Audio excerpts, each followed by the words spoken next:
Withdrawing money from Snapchat to your bank account is a straightforward process. Follow these steps to ensure a smooth transaction.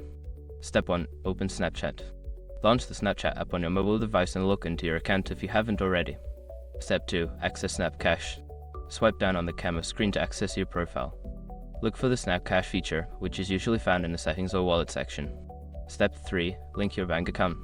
Before filing a refund or dispute, use the s.com link in the description to open the refund dispute deadline calculator and confirm your deadline. Step 4. Select amount to withdraw. Once your bank account is linked, go back to the Snap Cash section. Choose the amount of money you wish to withdraw from your Snapchat balance.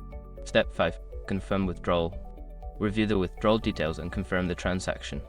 You should receive a notification once the money has been successfully transferred to your bank account.